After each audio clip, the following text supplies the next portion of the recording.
Damn it. I was trying to hold that back and it was just like, damn it. Of course, the mic unmutes like right as it happens. All right. Well, welcome back, everybody, to Dallas Prospect Live. I'm joined here today by Enyi and Nduka and Mr. Birthday Man, from what I understand. How are you doing? I'm doing good. Birthday 33. Larry Bird year. Yeah, my Larry Bird, Scottie Pippen. Trying to think of another person who wore the number 33. Can't think of them. But, but you did wrap up the Magic Johnson year first, so yeah. I was gonna make a joke, but I'm gonna. I think I know where you were going. That's probably a good one to dance away from. But yeah, so we're back and talking some Mavericks basketball here again. Sorry for the delay on this. I know it's been about a week. Some people waiting for us to jump back on here and everything, but I have been under the weather and I'm just now kind of working my way back in. Just now have a voice to actually do something. We'll see how long it holds out. But we've had some interesting Maverick stuff come up in the last week or so. I know initially we were talking about potentially the Buddy Hield rumors and everything. Those have pretty much quieted down now. But we did have media day and some new trade speculation that seems to be a contentious debate, I guess you would say. What's on your mind? What are you thinking about right now? Like as far as top Mavericks story or interest? Well, it would have had to be at least go hand in hand with the Dame trade and the possible Jrue Holiday idea of going after Jrue. But I guess as of this morning, it was reported that he was traded to the Boston Celtics. So Malcolm Brogdon. So I guess we can adjust the topic of Jrue Holiday to Malcolm Brogdon to see where we, I guess, explore where we lie in the Malcolm Brogdon, because that's a guy that the Mavericks have been targeting for quite some time. Yeah. And, Mavs do Mavs things. You get targets 2 or 3 years after you initially wanted them, but when the stock is down, usually when the best years are behind. But but Malcolm Brogdon is still a good player. Rookie starting. That would be an interesting one to add. I don't know if it's not going to have quite the same like quote unquote sex appeal of like going after like Jrue Holiday or something, like in terms of like a splash move. But I'm not surprised that Boston sold out hard to get him and everything. So that's actually probably a good thing for the Mavericks. I don't think they were going to pursue him really. So it's good that panned out, I guess, the way that it did, because I wasn't super optimistic about the idea of he's got a lot of miles on him. He's 33 and he's owed a lot of money the next 2 years. And it sounds like he's not even thinking long-term playing after this current contract. So that's true. However, so there's a couple of, I don't want to say people on Twitter or whatever, but the idea that it would have been a bad fit here, is something I don't agree with, because we have to realize that we are blessed as Mavs fans to have the presence of Luka Doncic on our team, and he affords you the flexibility to kind of mix and match how you want your lineups to look like. So the idea, like, let's say if they're going after Malcolm Brogdon, who's as, I guess, similar size to a Jrue Holiday, I think I'm not as excited about that one, but I can still see how it can fit here in Dallas. Yeah, it can definitely fit here in Dallas because we have a guy like Luka. We have a guard that can, he can play defense, guard the point of attack better than what we currently have on our roster, and if he can play off ball, then he's obviously a match of what we are looking for here. So I don't see, how anyone could come up with the idea that a guy like Jrue Holiday wouldn't fit with Luka and Kyrie, but to each their own. Yeah, no, and I get it. So as you mentioned, the possibility of like Brogdon, for instance, if Yeah. that's something that the Mavs were to entertain pursuing, do you think that is? I guess this kind of tiptoes into another of our topics. Do you think that is a good indication or a bad indication on the heels of Jason Kidd kind of intimating that one or multiple rookies are probably going to start this year for this team? Like, Um, do you take that as a good sign of like, wow, we've got these rookies that are apparently really special, or do you think that that's more of a concern, especially for like the Josh Green kind of hype camp, I'll go with probably the not a concern. It's good to have rookies that you're high on, but at the same time, this is a talent based league, so Yeah, any way you can acquire more talent is going to be good for your team. I mean, true. we're seeing it now. We're seeing it with Celtics. They had a pretty solid team before they made this trade for Jrue Holiday. They're always looking. Teams like that are always looking for ways to upgrade. I don't see why the Mavericks shouldn't be doing the same thing. Right. You either try to get talent or try to get assets. You don't. You shouldn't necessarily be standing pat. This league is way too competitive, and there's way too many moving parts to just feel like, oh, we should just sit still. Like if opportunities arise, you better take advantage. Yeah. No, depending on where you are in the landscape of, are you rebuilding or are you, trying to go for it? Yeah. I think you should always be looking at possible ways to upgrade and improve your team. I have some concerns on, even when we were talking about the possibility of it being like Jrue Holiday previously. I think you finally have some good young assets that who have not had a chance to really show yet what they can be. Like the only guys that have really given us the flash of like, in regular season action, and even then we're talking less than half a season, is Hardy. And so it's like, it's way too early to sell some of these young prospects, especially Hardy, who I think right now he can be your sixth man, your spark plug off the bench. And I think he could grow into a starter role. I don't know what his ceiling looks like, but his ability to be instant offense is a vital weapon for you. I think it would be way too early to move on from that. So if this is a possibility where it's like, hey, you keep Omax, Lively, and Hardy together for like that trio almost together for like this quote unquote youth movement, then I think you've got something really impressive. And that to me fits better than the idea of go try and get like Brogdon and try to force this to be the year. I know we're talking about a limited window, but I don't think Brogdon is the guy that puts you over the top. I would have honestly thought if we had a 1 year window that Jrue would have been the better option to go for it. So I'm a little bit more hesitant on going for Brogdon. I wouldn't say 100% on the go for Jrue. This is one thing that as Mavs fans we also need to realize. Literally year after year, there's always going to be one. There's always going to be one available. Yep. And if we keep making these trades that don't necessarily, they might be good, but they don't necessarily put us in the contender category, then we're taking away assets from ourselves for when that one guy eventually is to a point where it's eventually. It's not a maybe it will happen. No, like eventually when the next superstar gets tired of their situation, you want to be in a situation where you can at least put yourself in the mix. Yeah. Right.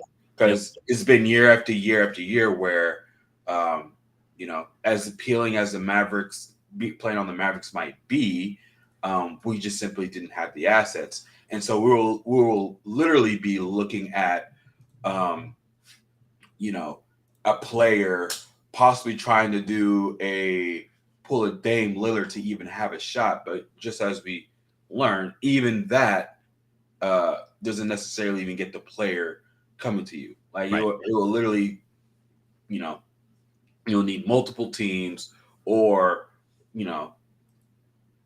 it's not going to happen if you don't have the assets. So and even then it could still be frugal, because you could still have a situation where, or fickle, because you could still have a situation where it's like the franchise in the case of the Trailblazers kind of looked at, Miami and felt strong armed, and so they were just like, we'll literally make a deal with just about anybody but you. Yeah.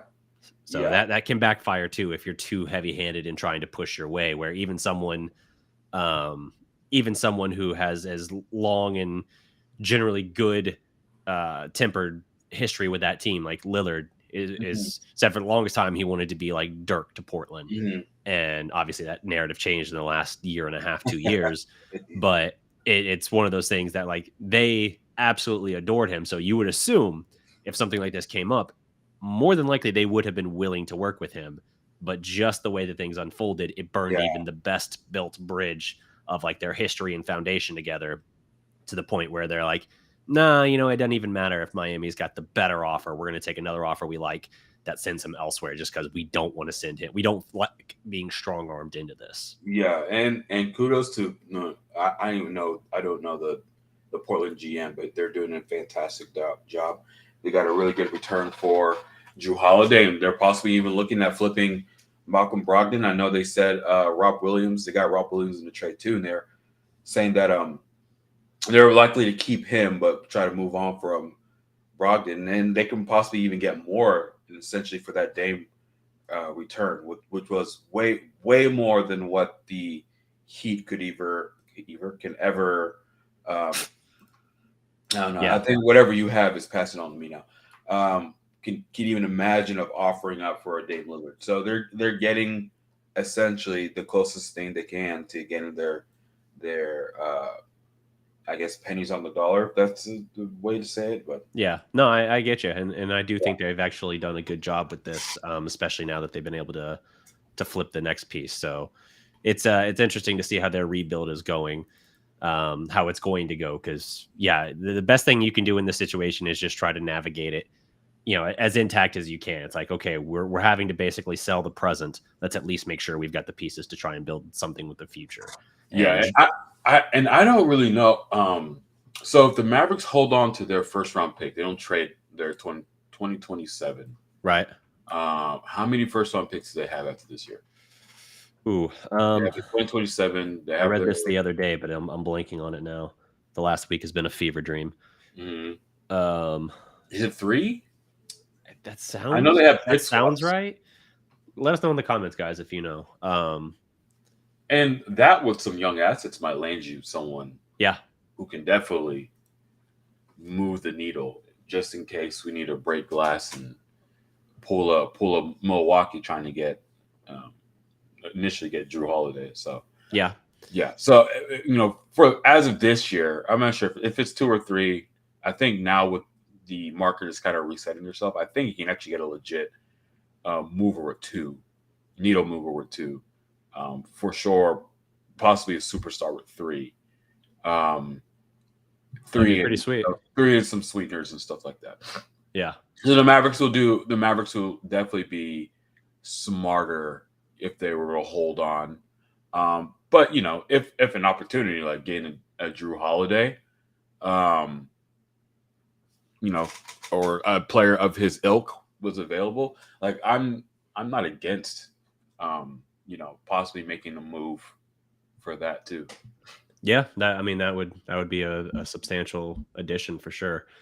Shout out to King from We Talk Mavs in the chat, Richard Case as well.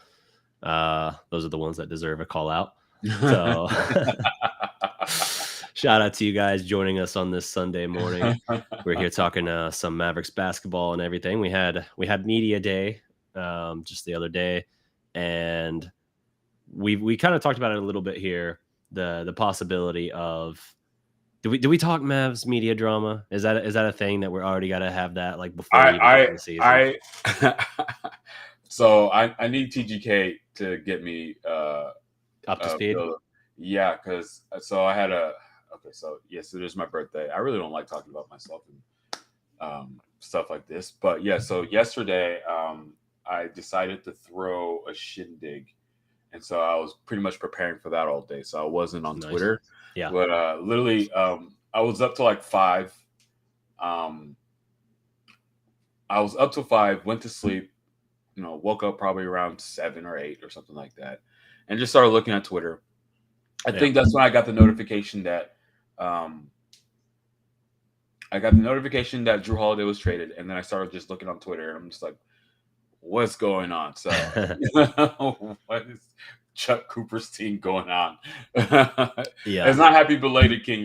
Today is actually my birthday, so I do appreciate it. Yeah. Yes, I was like, what is Chuck Cooper's team going on?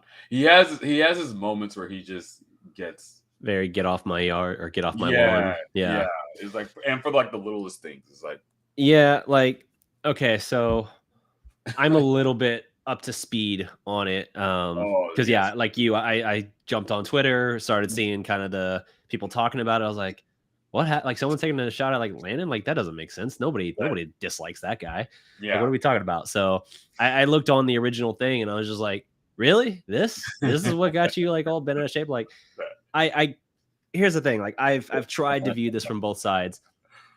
And I really don't want to kick up any like further drama with it. I'm just Nah, trying fam, to understand it and everything. kick So it, kick it.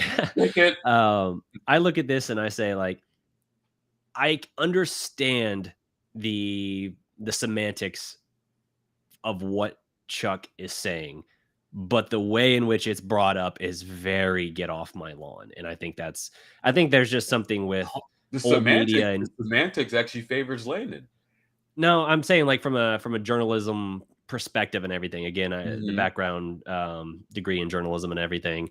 Mm-hmm. I get that the way it's originally presented sort of made it sound like it was almost an exclusive or like a direct message or call even from Kid, and so that was the whole thing because it was the whole comment was about the rookies starting for this team. And so that was the whole like blow up because Chuck seemingly was like, he told you in all caps, like he told everyone that. What are you talking about? Like basically he was almost accusing him of being disingenuous in how he was reporting and make it sound like he had like greater access or something than he did. And Chuck was basically like, he's not even the first time he said that. He said that on this show over here before. I think that's the wrong way personally to go about that because even if you want to say from like a very journalism like absolutist perspective of like the way to present something in full transparency, there's a better way to approach it than just coming out and lobbing a grenade like I feel like Chuck kind of did with that. Yeah. Because So, like Landon's clip is legitimately you hear him posing the question and then Kid answering. So like yes, I think Landon is right, but I think it's that's why I said the semantic argument favors Landon because he asked the question and Kid answered his question. Yes. I guess looking at so it's like, yes, he told me. You guys were probably all in the vicinity and overheard, but none of y'all asked the question. If it had been if he had just said like told us or whatever, I don't think Chuck says anything about it. I personally think it's ridiculous because like I get what Chuck is kind of suggesting with it. And it's like, man, you got to really be nitpicking to go at that extent, especially with a platform like Twitter. Yeah, I will not definitely isn't something to even bring up. Honestly, that's something to probably chuckle to by at your phone. It's like, I mean, bro, we all heard it. I guess I didn't watch the or I didn't listen to the Mark Stein radio show last week, and I guess that's where I guess the idea of one, if not two, if not one, rookies will be starting with the big guys. During these this I don't want to say road trip, but I guess this trip that they're doing. And so if it's definitive, then yeah, cool. He said it to everybody. But still, we're talking about the actual question that was posed. Right. And in that context, yeah, I'm still siding with Landon. It is I asked the question, he answered it, therefore he told me. Yes, and he's not saying he's breaking news or anything like that. And it gives insecurity from Cooperstein's part. Right. And anybody else who was, I guess, so vehemently against how Landon phrased his tweet. Because it's almost like they feel like they're being pushed down to irrelevancy, and just like, no, he's just freaking answering the question. Right. And I mean, I'm seeing King in his comments. I guess he probably has a better read on it than we do, or well, at least than I do, because I haven't been keeping up with it. But if Kid has been, maybe we'll think about it. Maybe we'll take a look at it, or we'll take a look at it. I want to see how they react to being uncomfortable, or whatever. And then now he says definitively, yeah, I'm actually gonna start them with the three guys. And yeah, that's essentially breaking news, right? Right. I mean, everyone does that. I mean, I'm talking. My mind goes to fantasy football when they're thinking, I have Cooper Kupp on my team, and they're like, LA Rams are considering moving Cooper Kupp to the IR, and then they break the news officially, right? Rams. So it's like, every step along the way, is essentially breaking news. So there's nothing. No one should be bent out of shape over. Yeah, the whole thing's ridiculous. The way I simplify my perspective on it is just to say, like, if this was not a case of new media versus old media, like the established traditional media versus kind of the new wave, would this have happened? Like if you had, and I know he's not like if this was Callie or Brad Townsend doing the same exact thing, let's say verbatim, had the same tweet, is Chuck jumping all over them about it? I don't imagine so. I really don't.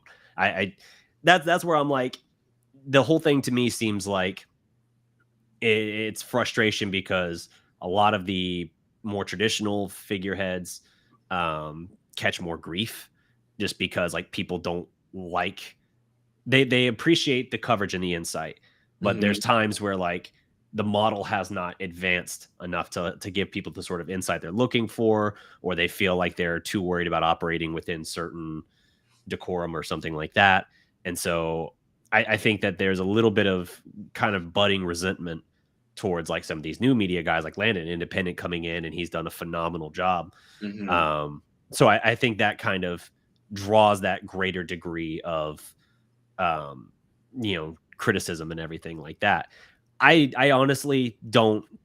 The whole thing is stupid. Like it really is. Like I'm already like mildly annoyed to have covered it as long as we have here, but it's just kind of one of those things where it's like, it's interesting. I mean, look, it does have something to do with the prospect, because the prospect is also trying to be on that new media side, and one of the I guess obstacles that are going to be in your way is the little gatekeeping that some of these more established guys are going to be doing, right? So just the mere thought of saying Jason Kidd told me, and the guys are like, what do you mean told me? It's a form of gatekeeping. I'll give you an example of that. When I did the last roundtable I did with We Talk Mavs, and literally Bibbs from Miles Outside podcast, Outsiders podcast, he broke the news of the trade that was being talked about 2 or 3 days before Stein even said something. But when everyone was bringing up the trade, they're all saying per Stein. Yeah. And so it was to a point where like I literally went in and I cropped out the part where literally word for word, bar for bar, Bibbs, it was like, this is what the Mavericks are talking about. This is the holdup and stuff like that. And it's like, and I think someone brought it up, and guys were like pushing back. It was like, oh, a lot of people knew it. It was like, Bibbs said it. Bibbs went on a Mavericks podcast and said it. And I don't understand, what's the pushback for? If y'all knew it, why y'all keeping the information? Right. Some people pick and choose what information they want to broadcast. I didn't go to journalism school. You went to journalism school, so you probably know about this way more than I do. Right. But some people pick and choose what kind of information they want to let out to the general public or the general audience, right? Yeah. But whoever lets it out first essentially breaks the news, right? Now they could be wrong. They could do. No one's perfect. No one bats 1,000. The best of the best have got it wrong. We all know about the what's it called? the trade that was supposed to happen between the Heat and the Mavericks. Oh yeah. That whole debacle, a Yep. bunch of top level news bombers were getting it wrong. So Yep. I mean, but no one was getting at them saying, "Oh, you guys are not good or you guys are not trusted or whatever." It's weird, and it's like another thing that you will hear a lot of Mavs media do, especially around the free agency part. They'll talk like, if it isn't from these like three sources, that I Yeah. don't believe it. But Yep. it's like, you do realize other teams talk too, right? Yeah. That's probably Exactly. how information is getting. Not necessarily the Mavs are not letting go of that information. Like, let's say they're trying to trade for a player, and they're like, oh, if he doesn't say it, then that I don't believe it. But it's like, the other team probably talks. So Yeah. It's just a form of gatekeeping that Yeah. who has worked hard and trying to boost up the Dallas prospect and other guys who are trying to. This is some of the obstacles that we're got to face, and we literally saw it. We saw Rear's head in real time yesterday. It was quite funny. A lot of people look bad doing it, but it's a lot more sinister than that. See, to me, a bigger issue with these sorts of things that I've seen in the past happen, and this one was a case of someone, like the clip that was circulated by another person didn't give attribution to where the clip came from. Mm-hmm. To me, that's a much bigger journalism faux pas thing. Yeah. Like, if you're using someone else's clip to give the answer, but like you're presenting yourself as like a journalist in this case, that's like, no, attribution matters. Yeah. So like, and that was the kind of thing. And I think that was a traditional outlet, journalists basically saying like, well, this person's just an independent one. And, like, let's leave this basically to the professionals, the people who actually cover the team for their living and everything. And it's like, that's gatekeeping. Yeah. Like that is basically saying like, I don't consider you on the same level. Ergo, I don't have to follow the industry norms and practices and all of that. And it's like, no, that's a much bigger thing. To me, this is just blown out of proportion just because people like to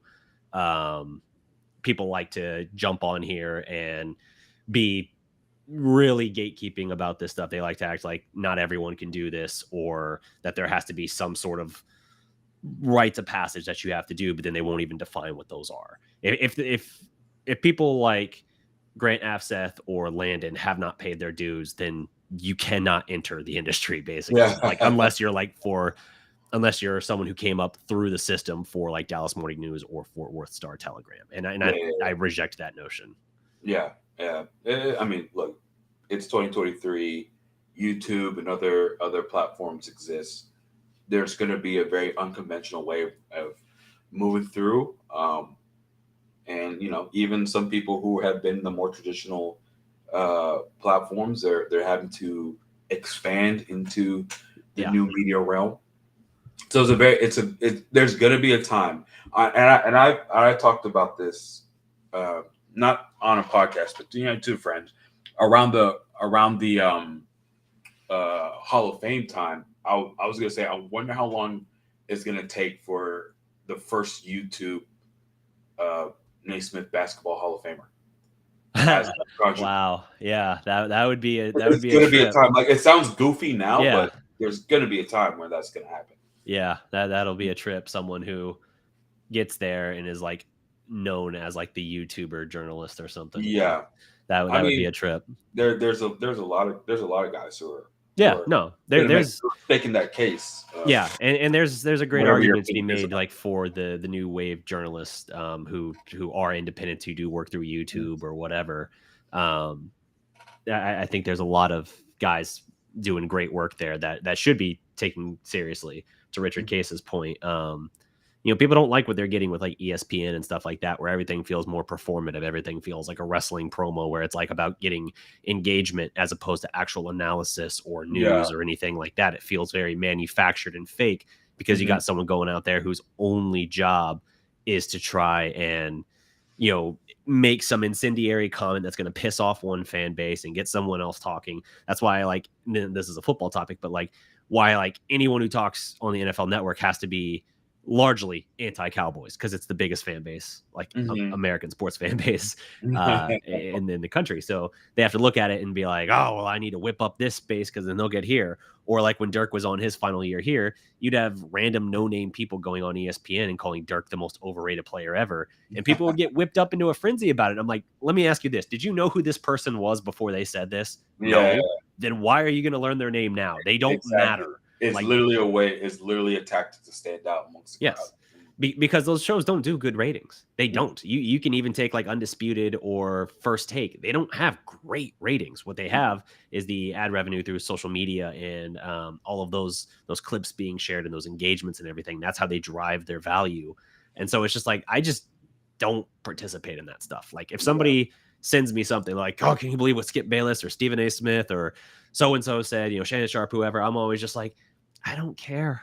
Yeah. Like, why are you sending this to me? Like, I appreciate you're bringing me something. I think you want to share that with me. I appreciate that. But it's like from those people, I'm not going to listen to a word they say. They can be hyping my guy up and I'm still going to be like, I don't care. Because I've seen you go on there and rip my dude to shreds for no reason in the past. So I know it's not genuine. You're just trying to sense the current in the room and then manufacture or sculpt your opinion to fit the moment what you think will get reaction. Yeah. Facts. Like for real, that's what they do. No, I think we said our piece about this. Yeah, no, I didn't want to make this whole stream talking about Mavs media versus or new versus old, media structures and all of that. We can do a whole roundtable on there. I'm done for that. Yeah, no, I agree. So let's curve back into some Mavs talking points here. When I was planning on jumping on here the other day before my voice just completely bottomed out, I wanted to do something kind of talking about the news about Casey Smith's role being kind of reduced, basically kind of phased out a little bit, because it seems like there's something sort of interesting to that. Not just, and of course, this is the Mavs director of player health and performance. It's been with the team 2 decades, traveled with the team, always on the team bench. And now he's not going to be traveling with the team and he's not going to be on the bench. Sounds like he's kind of being phased out.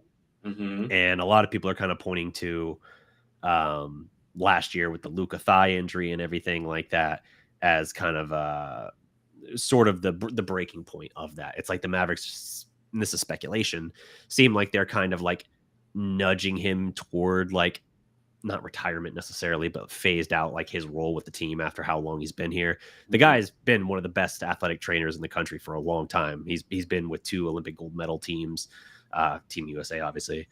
And, he even was part of the Mavs contingent that went to Slovenia when Luka signed his Supermax. So like he's been a hugely important Mavericks figure for a long time.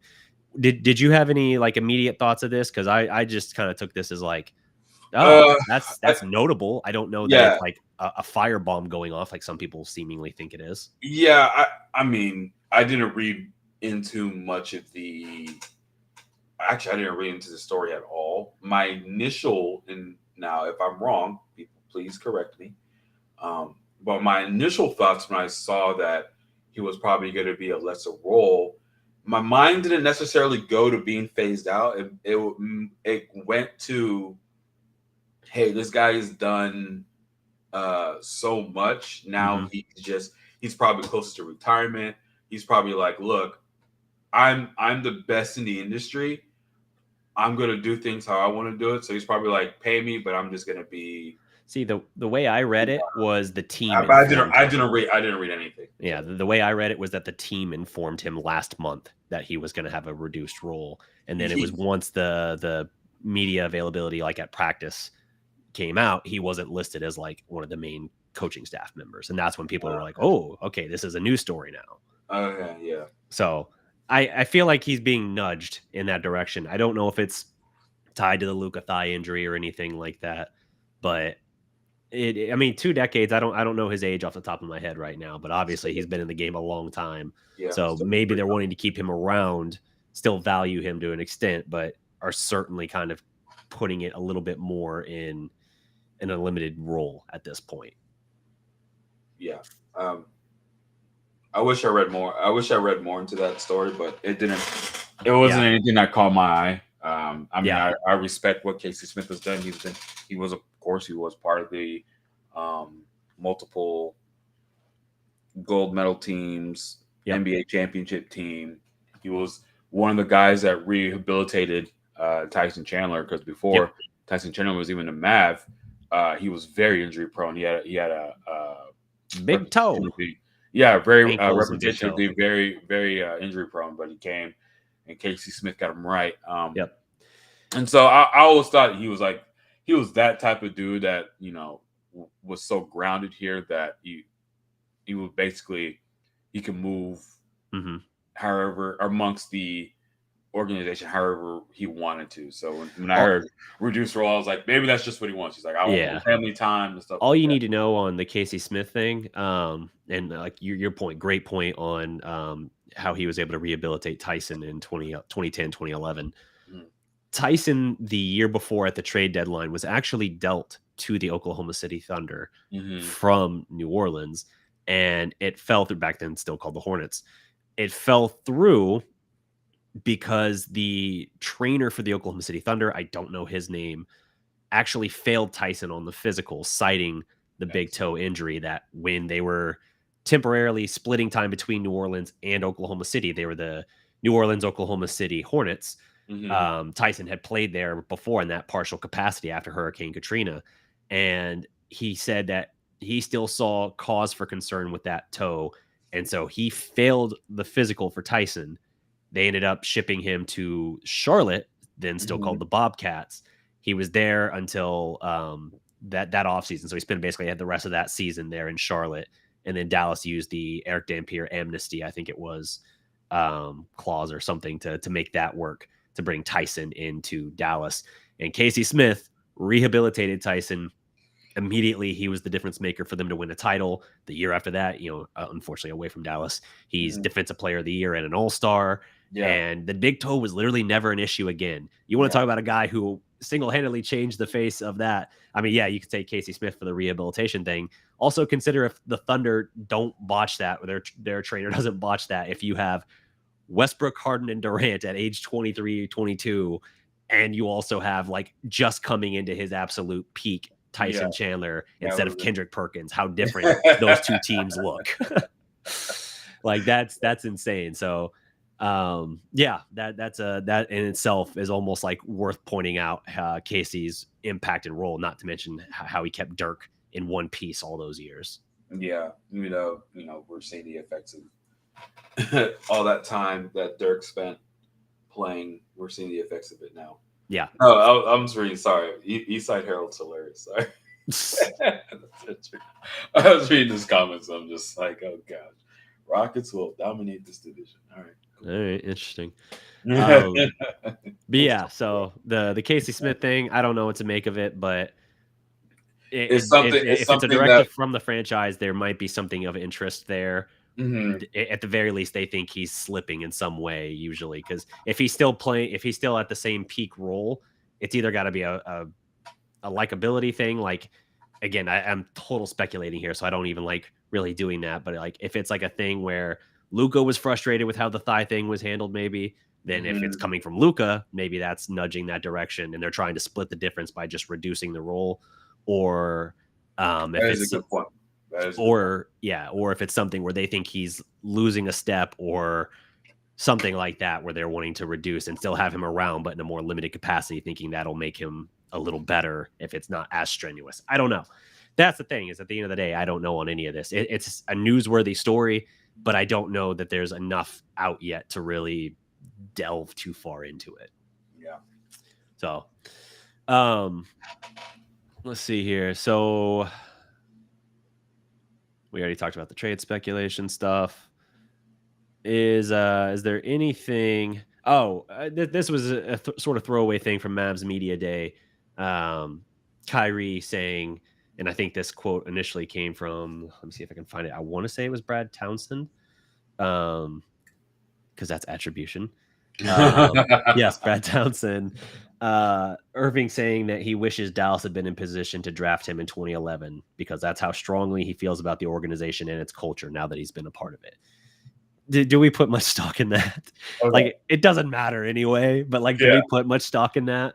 So this is where the dichotomy of Enyi and Nduka, this is how he reacts to Okay. such quotes. Uh-huh. So I have the subjective side and I have the objective side. Yeah. Subjective side, very excited. This is the MFFL in me. Awesome. You know, a guy of Kyrie Irving standing is giving credence to how awesome the environment is of the Dallas Mavericks. This is awesome. I am so pumped. Makes my heart warm. Basically, it's a feel good story. Sure. Here's the objective side. Not even just Kyrie, because a lot of people have said that Kyrie said it in the past and then has left. Yeah. Players, celebrities, anyone trying to promote anything will say anything about said organization. Sure. So when he said it, literally those two parts of my brain just went off. Yeah. Yeah. Like, simultaneously. It's like, oh my god, this is freaking awesome. Like here's like Casey just freaking saying it. Just here's a good example that comes to mind for me. Being former wrestling fan and everything, my brain goes back to Toronto in 2003. The Rock is a heel, Hollywood Rock. Yeah, he's in Toronto and he's cutting a promo, and he says the name Toronto, and everyone goes crazy. And as he's going in his promo, he basically is like leading into saying it again, and they go crazy. But he kind of like he baits them essentially, where he doesn't like say it, and then he like turns into a mocking voice, and he's like, "Oh, what? You're excited because I said your city name? Oh, he said Toronto! Yay! That's where we are!" Like, that is exactly like what came to mind. Like, how easy it is just to play people, because all you gotta say is it's called a cheap pop. Not to reference my pop culture channel side project on YouTube, but I guess if you want to check that out, you can do that too. But the idea is like it's a cheap way to get the crowd to cheer you, but he turned it into cheap heat instead, where it's like, if you're the good guy, you just say something good about the city. If you're a bad guy, you say something bad, or the local sports team. And that's exactly what it was there. Is just like, oh yeah, I wish Dallas had been in position of drafting in 2011, because now that I'm here, I see it, and my whole career could have been different. And Maverick fans, any fans, not just saying Maverick fans, are just like, yay, we're Maverick fans. He wishes he had been with us the whole time. And it's just like, no, probably not, dude. Like, I'm not gonna completely say that's not true, but like, odds are he's just saying it because, like, yeah, it's the start of a new year. I want to make sure people who might have been on the fence about me, maybe even disliked me still, are at least neutral, if not positive, about me. And so I'm gonna look like, and again, not in a manipulative sense, I'm going to look like I'm saying and doing all the right things so that you do carry a more positive opinion about me, because that could potentially matter later, whether it's the team struggling or whether it's, you know, a personal outside reference thing. I don't know, but I looked at that as like, sounds cool. Don't really know that it's true.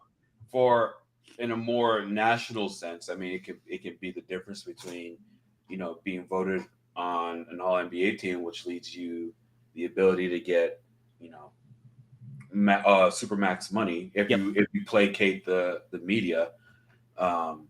So I mean, look, I love it. I love Kyrie. I love what he's done. I'm all for Kyrie. I hope they keep him here for the rest of his career. Honestly, I can't. A little. There's a part of me that will hold back my excitement. When I hear stuff like that. But to the other point, there is evidence that what he is saying is also true. That, you know, how the Mavericks do their organization or whatever is different. There's a lot of players that are back, and there's like Sean Marion, who, you know, he's a dude who's you know, the prime of his career was in Phoenix, but for some reason he lives here in Dallas. And, you know, he has a good standing here in Dallas. A lot of guys, you know, who probably didn't even play here that long, still, you know, recognize that Dallas is a great place to play.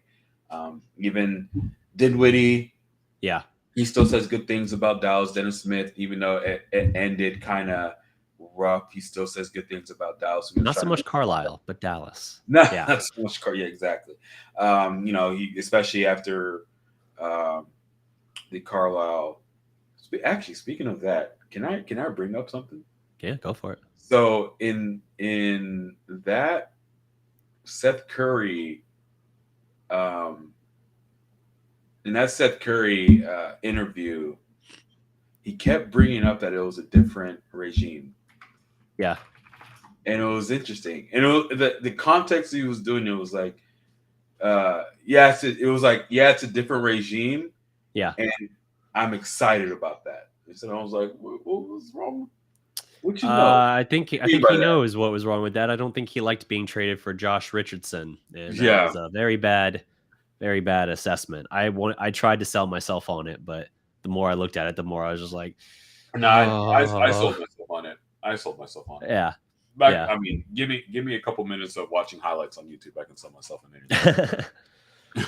But yeah, so I guess like if it was still the old regime, he probably wouldn't have been back. But yeah, I found that kind of interesting.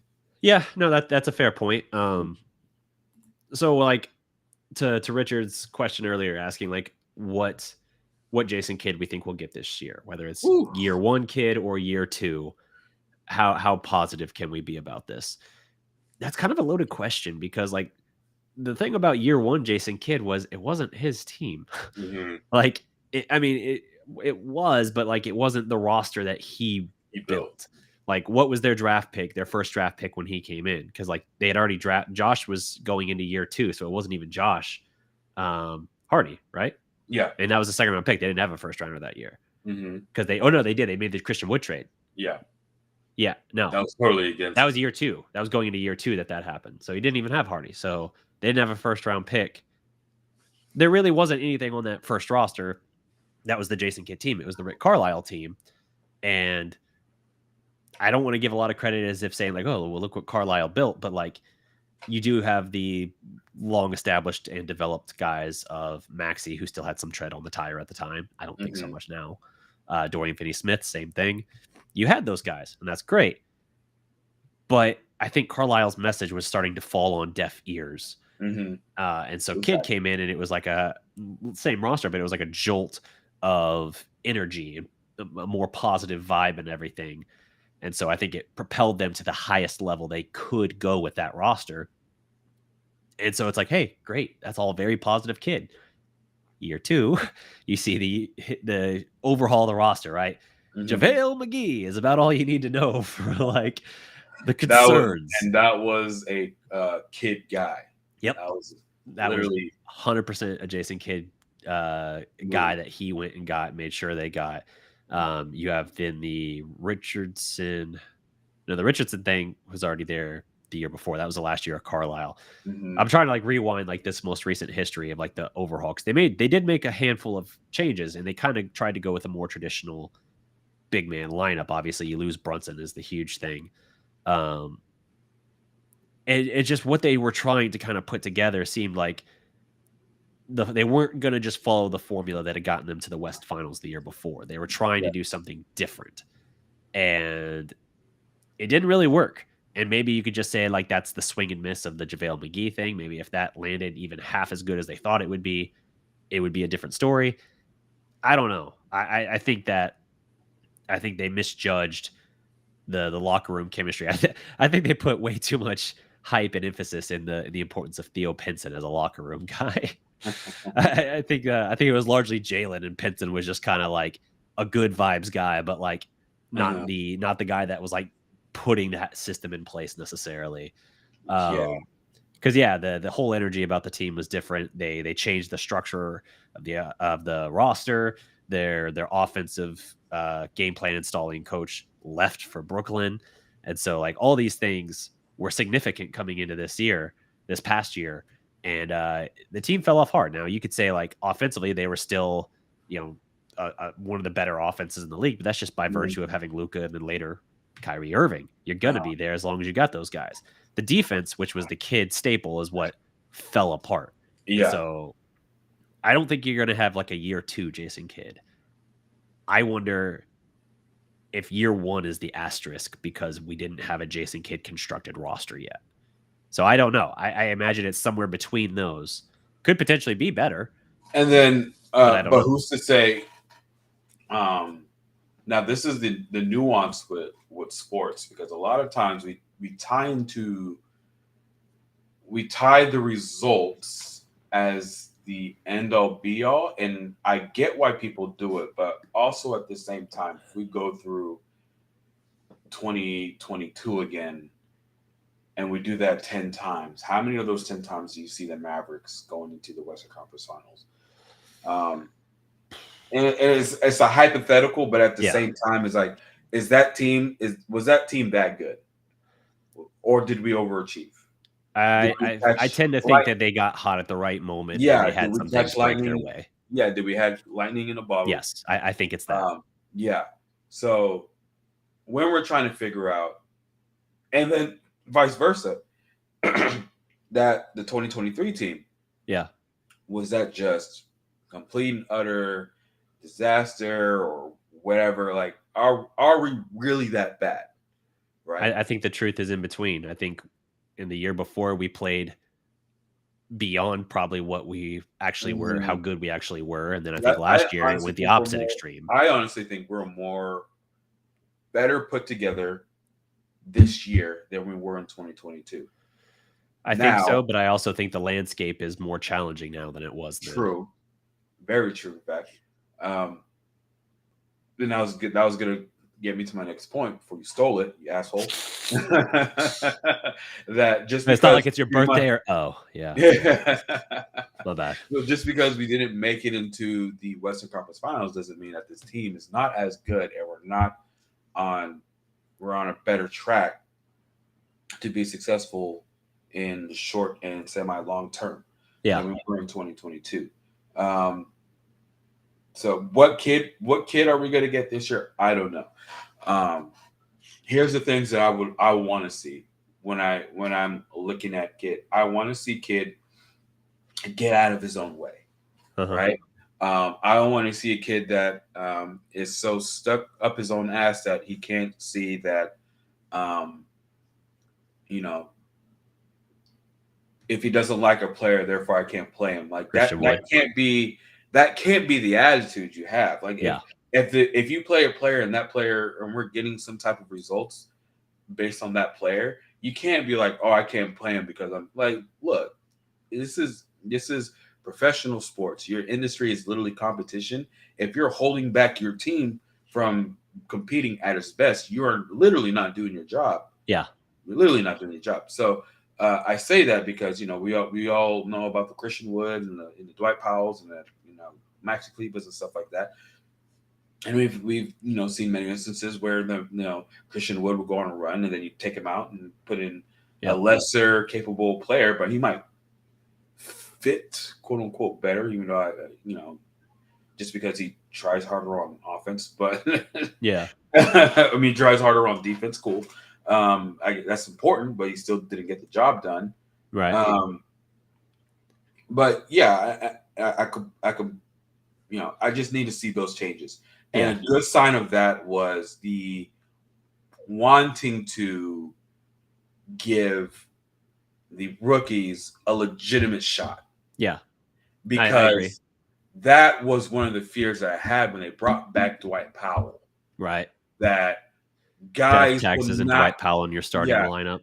Well, not necessarily, not even that is guys won't even get their shot because of Dwight Powell's on the team. And if it's up to me, Dwight Powell's still not playing. And the second lineup is going to be Rashard Holmes. It seems to me that Dwight's still in the second lineup, and it's like I know what I have in Dwight. I don't know what I have in Rashad.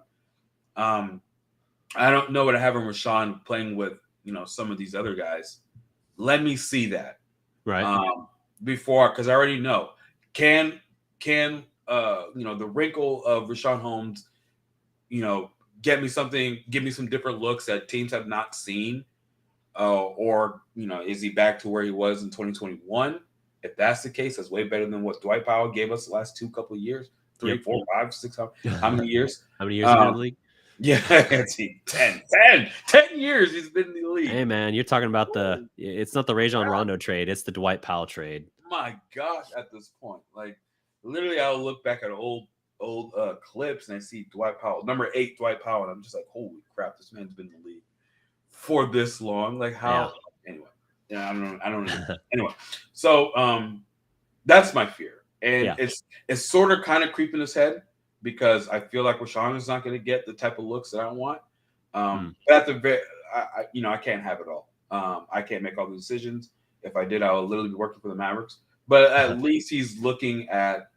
Let me see the rookies playing with the quote unquote big guys. So I agree if he's able to step back because I definitely felt like at times he was his own worst enemy because like you said he was being stubborn on things about like if he didn't like this player and how they fit, like whether he didn't think they played disciplined enough defense or whatever, he would basically be like, no, if they're not doing exactly what I want, then I'm not going to play them, even though there were situations where you needed that player more because they were giving you something. And you would see at times when the Luka Christian Wood 2-man game would just be lethal, like that game against Boston. And he would almost begrudgingly afterwards be like, well, we're going to have to take a look at that, I guess. But, we'll have to see. Or then it would go on for like a stretch of games and he'd be like, yeah, I guess we don't have any choice but to play into that, I guess. It's like you were dragging him along and he didn't like it. And so I think part of that is maybe he needed to be humbled a little bit, like maybe because of that first year back as a head coach and the success they had. Maybe he put a little bit of that emphasis on just assuming like that his way was the way and that it would work. And then how the team season fell apart, maybe someone humbled him on that. It was almost like if you ever watched the show Winning Time. Did you see that? I've seen parts of it. Yeah. Okay. So it chronicles, I guess, the Showtime Lakers and one of the season 2, the beginning of it basically was chronicling the downfall of the coach Paul Westhead after he won the championship in 1980. And he was, I won a championship, this is all me, I'm the coach, it's because of me, we're gonna run this system, whatever. I was watching that, I'm like, bro, this is kid doing it. Because he came in, he got to the Western Conference Finals. No one thought he was able to do it. Our goal is to literally win one series, and he's like, he blew by it. And then next thing you know, we're in year 2. The guys that are getting the majority of the playing time we're like guys who were just on that team, and it's like we have better options on the bench. Like we'll like it if they got some burn. But he's looking at us is like, you guys don't know what you're talking about. And granted, like we're fans or media members, but at the same time, it's like, dude, sometimes shit's obvious. Right. It's like we're barely scraping by some of these games, and guys will go on a 12-0 run, and you sub them out, and then next thing you know, our lead is that we built is completely gone within minutes. And it's like, I'm not the smartest guy in the world. I'm not getting paid millions of dollars to make such decisions, but come on, man, like do better. Do better your job. And so part with it being professional sports, or you're in the industry of winning, I look at it like, and I know these aren't coaches, but Shaq and Kobe, everyone knows they didn't get along. Right. They didn't get along, but you probably would have never known it watching them play. Until that last year, Until 05, it was very apparent. Until they won 3 championships. A lot of times, the target was already been accomplished. So now the thing winning cures everything. But then once you cured it, then the stuff that really to an extent, you win 3 straight, and then as you're going, they didn't win because the Spurs got him with the 0.4 second shot, and then it was the year after that they went back and lost to the Pistons. But definitely by that point they had the one year they didn't get the 4-peat or whatever. Yeah. And then it was that next year that they had the tension, and they're like, oh, it's no secret these guys don't really like each other, sort of thing. Mm-hmm. And at that point, it was like, who gets to take all the credit as like the lead dog or the guy. Yeah. So, yeah. So basically, I say all this to say this: if you see a player that is having good rapport with the team, and you might not like him, f your feelings. You have to go. You have to go with the results. He has a good rapport. We're seeing results on the court. I don't care if you don't like the dude. I don't care if he said something about your mom, or you guys almost got in a fight in the locker room or something. I don't care. At the end of the day, it's about winning. Right. You play to win the game. At the very least, you move up his stock and trade him or do something. I'm not saying anyone has a problem. This is another thing we talk about, the whole Tim Hardaway stuff that's going on. Oh man, that's something we could definitely delve into as well, because there was a weird energy about that at media day. Yeah, and Bibbs brought up a good point when he was like, here's another player that kid didn't tell him what exactly what his roles are and stuff like that. Yeah. But it was all kids' fault. But it was all Christian Wood's fault. Christian Wood was the bad guy, which I mean, it kind of bothers me. So he's showing good signs, but he's also showing bad signs that little hard set in the ways. Yeah, and it's like, dude, just like talk to your players. Dude. Yeah, you cannot be telling the media or the public your intentions on a player before you talk to the player. Yeah, especially when the player's then about to go talk to the media right after you. Yeah, like what you know what it reminds me of? It's a less bombastic way of it, but when Dwight Howard was in Orlando still, and Van Gundy was talking to Stan Van Gundy was talking to media, and he's talking about like Dwight demanding a trade and all of this, and how he's probably going to get fired in exchange for that. Like the coach being shockingly blunt. And then Dwight Howard coming up, not hearing what was just said, fake guy like putting his arm around his coach and like, man, yeah, how's it going? And the media then asks him about that. He's like, I don't know where you're getting that from. And they're like, right there. That was like the most like cringe inducing, where you're just like, oh my God, I can't look away.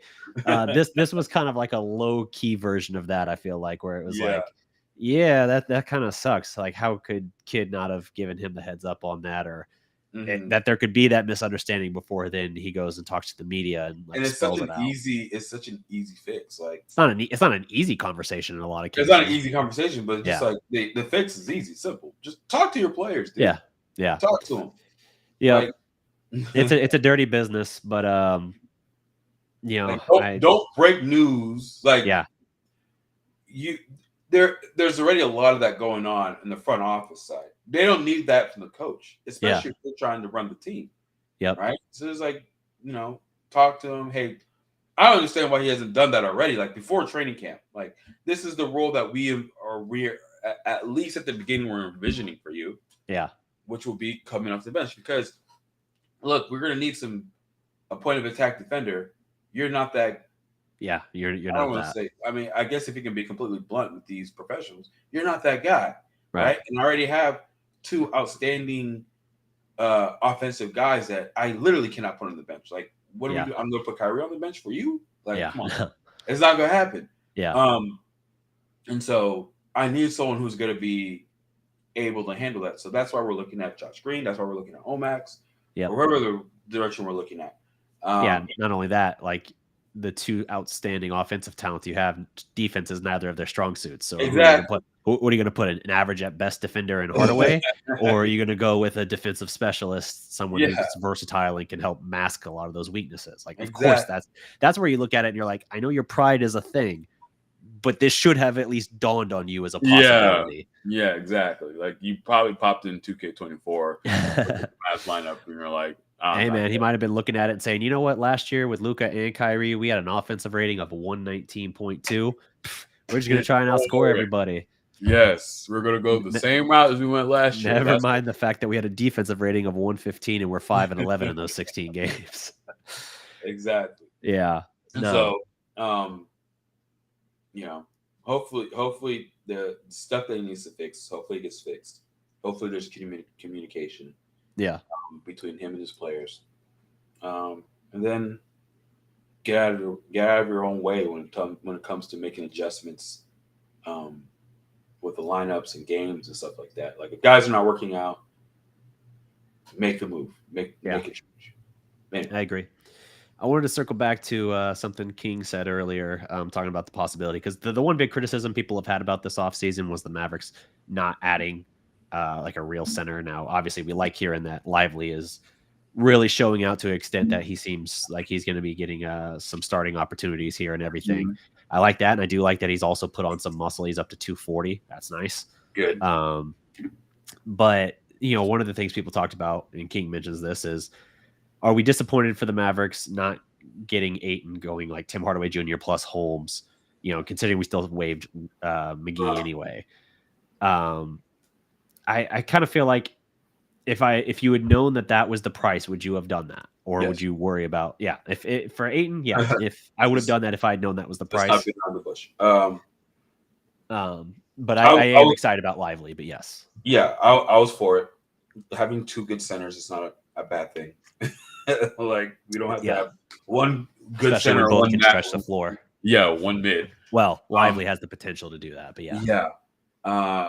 You seen that video of Ayton showing up at in Portland?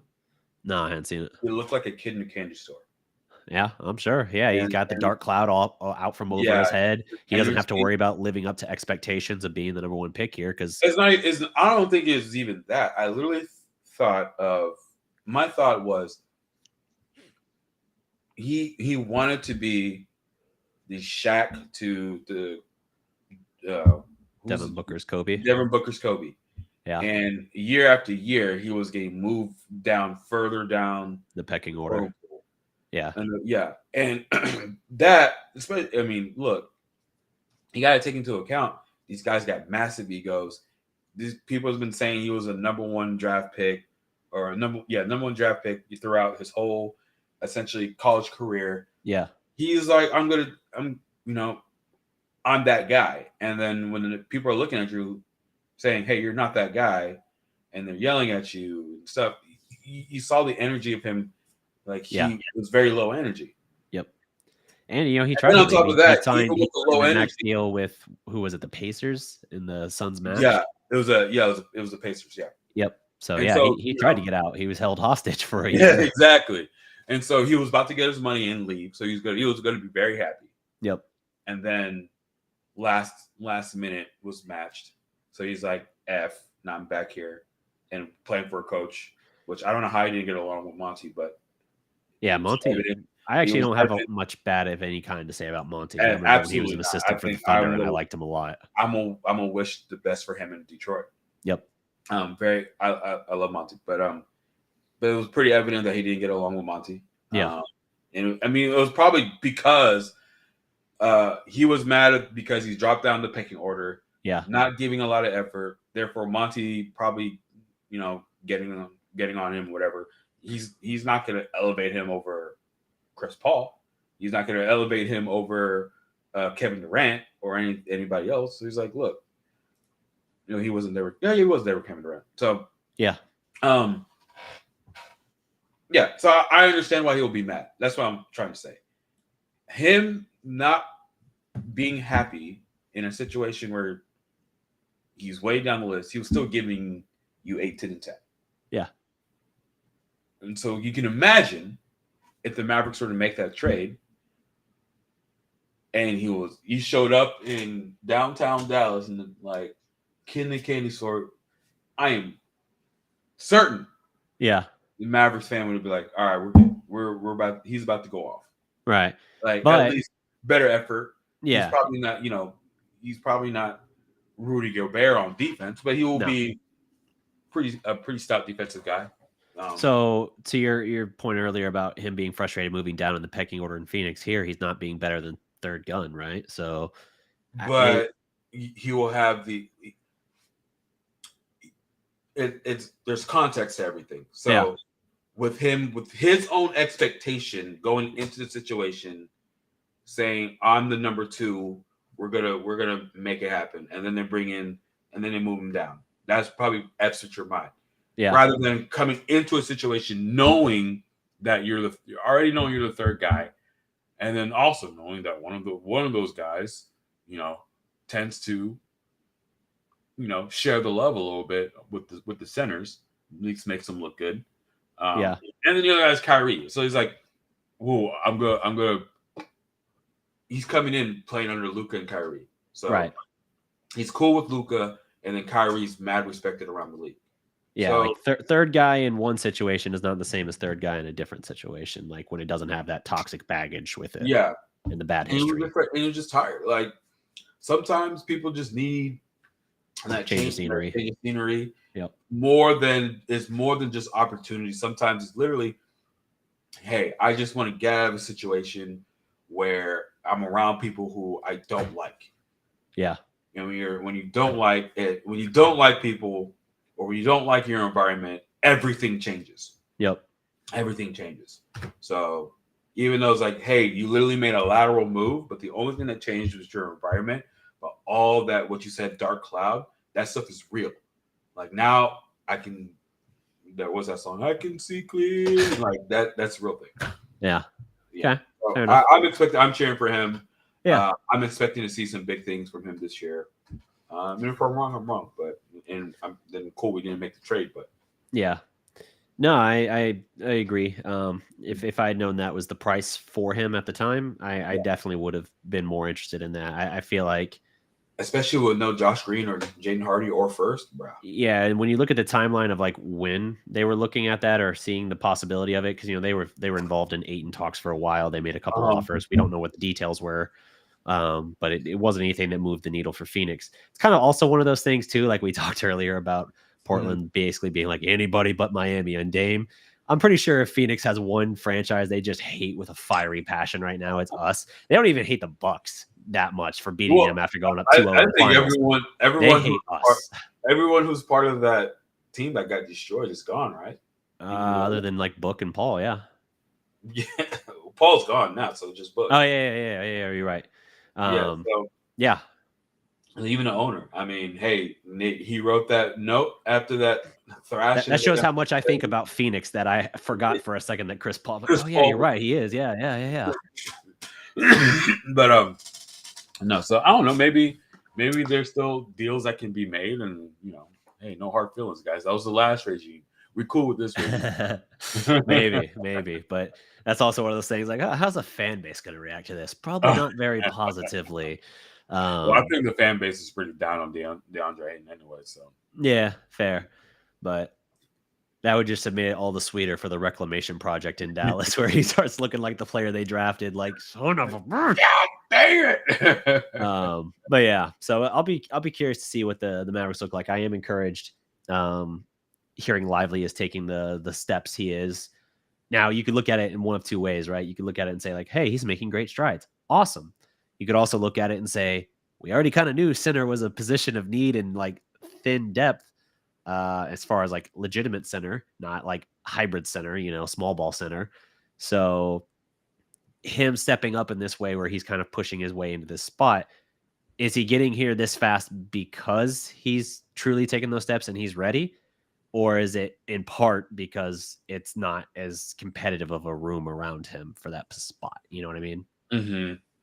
A little bit of column A, a little bit of column B, maybe. You probably mix it too. And then also, hey, you're playing with freaking Luka Doncic, who makes every center look like a freaking. He can be that guy. Yeah. That's why I'm like, hey, let's try out Rashawn Holmes. Like, come on. Like, we know what Dwight Powell is with Luka. Yeah. Catch lobs, and that's about it. Yeah. But when you have someone who has the potential to extend the range, like Derek Lively, when you have someone who knows that we know for a fact has a deadly ass 15-foot push shot that you can make at a 60% clip. Yep.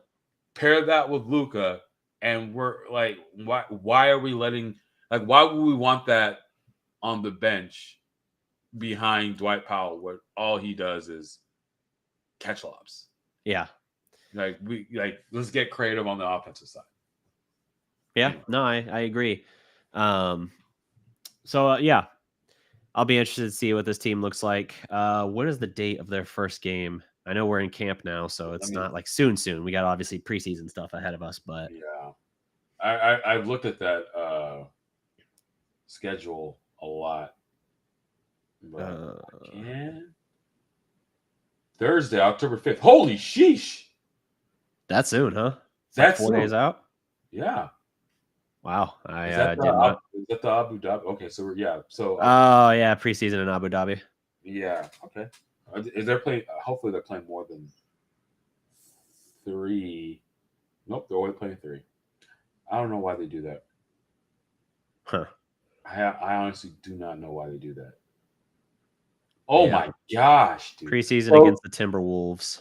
Yeah, so they have Saturday. Oh, probably within that time we're going to get a scrimmage, hopefully, before the Pistons one. But they have Thursday the 5th, Saturday the 7th, and then their next preseason game is until the 20th. That's dumb. Yeah, that's a long wait. That's dumb. Yeah, I don't know why they did that. Anyway, but sounds like we got a little while then until the regular season opener. But yeah, hopefully we'll get a scrimmage. Yeah, that's open to the public in between the 5th and 7th. Yeah, or sorry, the 7th and the 20th. Yeah, for sure. I was like, I doubt they're doing anything between the 5th and the 7th. Live scrimmage, 100% full speed. 100% speed. MFFL is welcome. It's all the way in Abu Dhabi. Yeah. I liked this was a funny thing I saw the other day, real quick as we wrap this up. Who was it? Exum was confused by like, what's an MFFL? Oh yeah. I was like, it is kind of a silly nickname coin thing that I think Cuban was who coined that when he came in. Jesus. And we let. I never really liked it. Honestly, I'm as just a fellow Mavs fan, I'm just rolling with it. But I'm 100%. What's a miffle? Is it all like a MILF? Yeah, everyone's like Rep City or something cool. We the North. I like that one the best. Yeah. But it's like MFFL. Yeah. Or Sacramento. I like you have the perfect inflection on it because that is exactly the energy it puts off, I think. Yeah. Fellow MFFLs. God dang. I feel like that it permeates our whole. It's just like the rebrand we'll never get. We need more. It's more than we need like a rebrand. We need I'm scared about the rebrand though because every freaking jersey they put out, alternate jersey, I hate. I don't trust their design. Everyone they put out, I'm like, oh god, that's Did you see the leaked city jerseys? Yeah, that didn't look good. That had very Detroit Lions energy. Yeah, and I'm like, who? We need to fire just everyone. Yeah. It's weird too because like their marketing team is like next level great. The Mavericks marketing team and stuff, all their like videos they do. I'm talking about like their videos like during the game and stuff. Like okay. We've talked about like the Sean Marion. I guess you'd say that's more like their creative team, but like the Sean Marion like shooting form, shooting coach like what was it infomercial they did was hysterical. Like that's one of my favorite things. They're like showing like the thing like it like tightens your form so you get the snap pinky or whatever like on the push shot form. I was like, oh god. That's like yeah, but like their stuff for that is great. You're right. You had like the Run DMC with Monte, Chandler Parsons, and Dirk. Yeah, that one was cool. Those are next level. But then whoever's designing their jerseys is trash. The jersey design, the social media, the like everything about the Mavericks, just gives this corny energy that I wish they move on from. Right. And I know they're trying to put out like a family friendly type product. Right. As you know, I've always, I guess I don't want to say I coined, but I'm gonna go out and let me say I coined this Disney Channel type energy that they put out. It's mad corny, and I just wish they just I like when add some seasoning. you remember those old Disney Channel original movie things where they'd have the person use like the Yeah. wand. I like you've seen videos that edit it where they actually like trace their actual hand movement, and you see just like the like bizarre shapes they make where they're supposed to be Like, tracing what in the the Mickey world hand. are you doing? I as soon as you said that, that's where my mind went. Is like in one of those videos, somebody tracing like the Mavericks My logo name or is something. You are watching Disney I'm Luka Seizure on Doncic, and you're watching Dallas Mavericks basketball, and he's like, you're like, the hell is that? That's nowhere close to the house here. It's like a stick figure horse. Yeah. That's disgusting. Oh my god. What is That's how that? they would. That's how they designed the new logo. Is they give someone like the invisible wand thing and say, "Draw the new logo," and they haven't found one they like. So that's why we haven't had a rebrand in like 8 years, even though we've been talking about it. Yeah. I mean, part of me is thinking that it's Cuban in his hubris. That's like, I want this. I want to be thought of on the level of legacy as the Lakers and Celtics, whereas like when they don't really do the Celtics, especially. Yeah, They mix don't it up a really whole do lot. much in terms of like how they. The numbers basically go black, gold, or white. Which I mean, kudos to them, but at the same time, they've also had some pretty dope jerseys. Yeah, they might incorporate gold or something. But the Mavs, man. Other than last year's you know my unpopular take. What? It's that the 2004 trash bag jerseys could have been done in a way that would have worked and would have been badass. I actually tweeted that. Yeah. I was like, I feel like if someone else made a better run at this, it could have been cool. It could have been badass. So goddamn shiny. Yeah. Like it could have been Sponsored by Hefty. I don't know what that's sponsored by, some chemical. Hey, if you're wearing it on your jock, you want it to be sponsored by Hefty. Sponsored by some hazmat removal company or whatever. That's what it was looking like. Could have been dope, but the statement jerseys last year, the last two statement jerseys were pretty dope. They're all right. I like the Skyline jersey that we literally stole from a designer. Well, I didn't stole. Mark It was a contest. He did a contest, and the designer that won, he didn't pay him or do anything. Yeah. But those jerseys were pretty dope. But it's like few and far between. Like out of all the city jerseys that we've had, which one? I mean, the last ones were dope. I want them to incorporate green, like they've tried a couple times, but I just don't like how they've done it yet. Yeah. What was like the graffiti ones were god awful. Oh yeah, the graffiti. Let me look. Well, I hated the one, first of all, that was just like our alternate logo that was like tinted blue and stamped on the chest. That was dumb. Yeah, the graffiti ones where the background was like a gradient light blue to like dark blue or something. Yeah.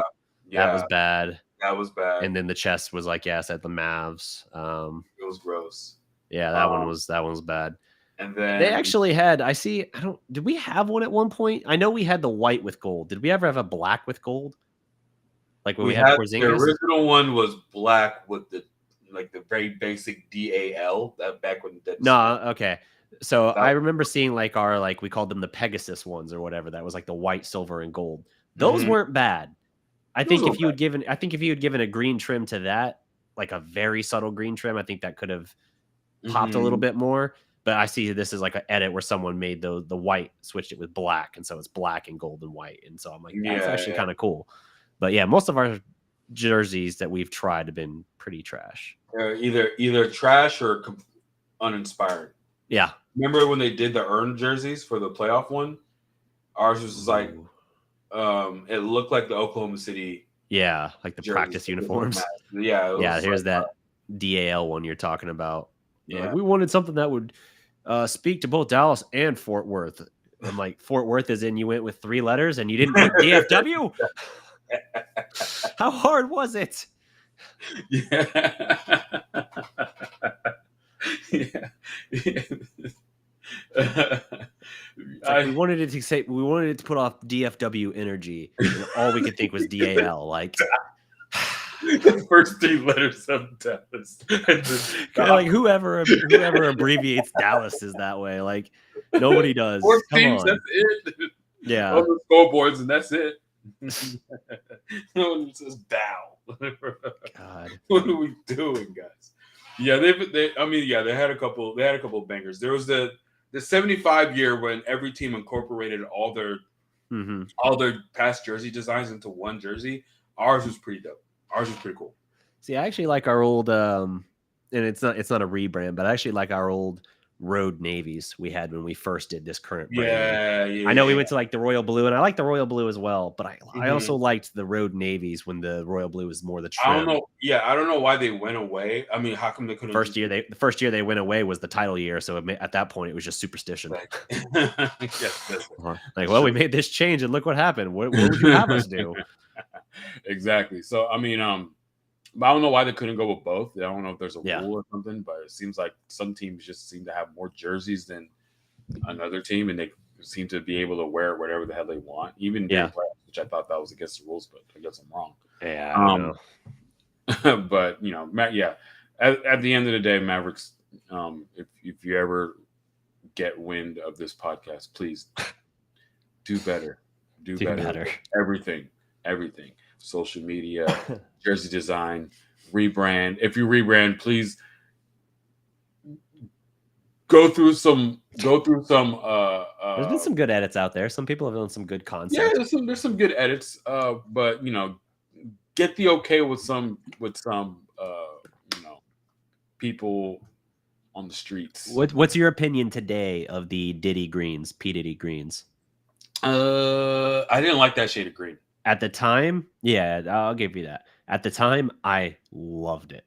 Yeah. Today, I am not nearly as high on it.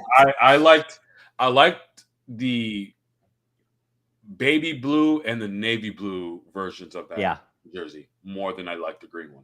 You mean royal blue? They had both of them. No, you said baby blue, which would be like a closer to North Carolina. Did I say okay? Royal blue and navy. Royal and navy. Yeah, I agree.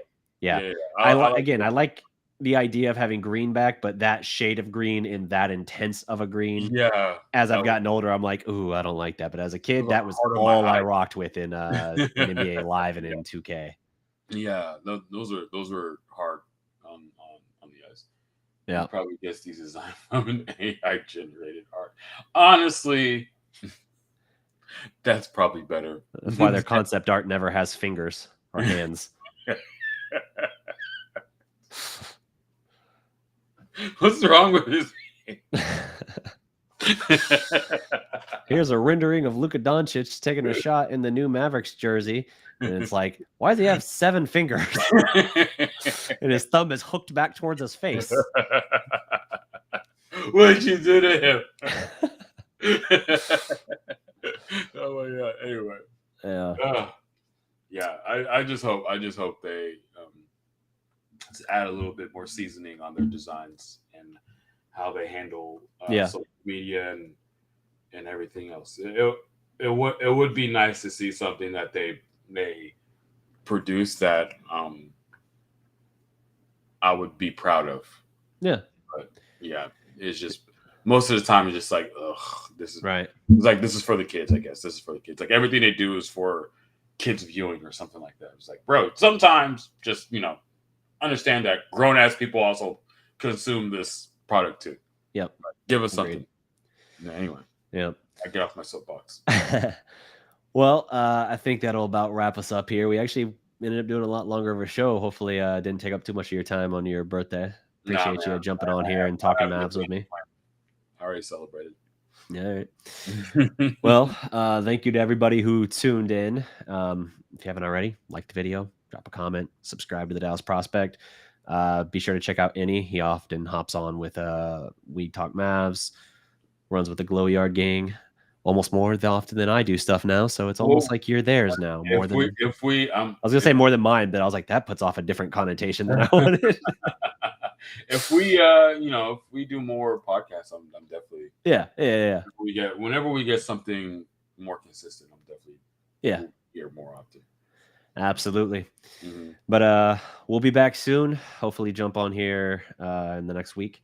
Hopefully I'll have my voice back at 100%. It held out pretty well today. Only once or twice I thought it might drop out and I might have a voice crack. Yeah. Saved myself from that embarrassment at least. But yeah, take it easy, guys. Enyi, you want to hit the tagline? Ooh. Okay. It's been a minute. I like to test you every now and then. Yeah, you do. You put me on the spot and I get instantly nervous. All right. So make sure, like, share, subscribe, do all that cool stuff. And remember, every legend was once a prospect. Peace.